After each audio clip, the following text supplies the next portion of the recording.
From Eugene to Seattle, investigators say they are dealing with envelopes containing suspicious substances.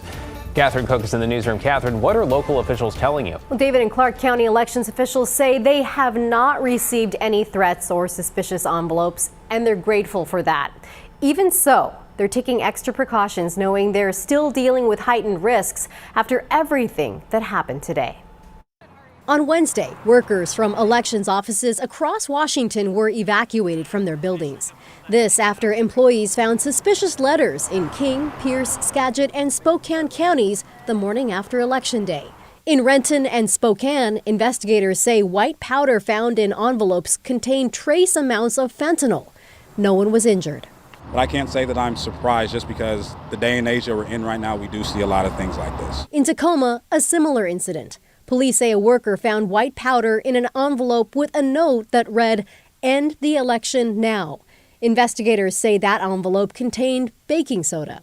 In all cases, officials said ballots remained secure while employees were evacuated. It's disheartening. It's disheartening. Greg Kimsey is Clark County auditor. He says they haven't received any threats. After learning what happened, his team encouraged election workers here to wear protective masks and gloves and use caution while dealing with ballots. When some citizen out there is making these threatening actions, it cuts to the heart of what we do.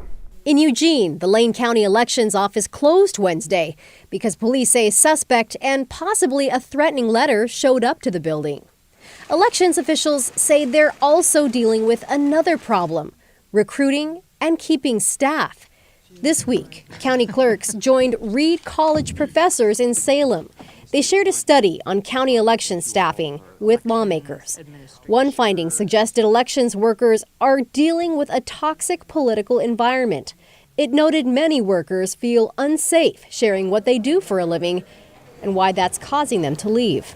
When we ask why they're leaving, many cite the same things: threats, abuse, and harassment, largely stemming from the false belief that the 2020 election was stolen. For Kimsey, it's one more reason the Clark County Elections Office will increase security in this building ahead of next year's presidential election. That there are people out there who want to harm the process. No word yet on whether the 4 incidents in King, Pierce, Spokane, and Skagit counties were connected in any way. Also, this is not the first time in recent history this has happened up there. King County elections got a letter containing traces of fentanyl back in August during the state's primary. David.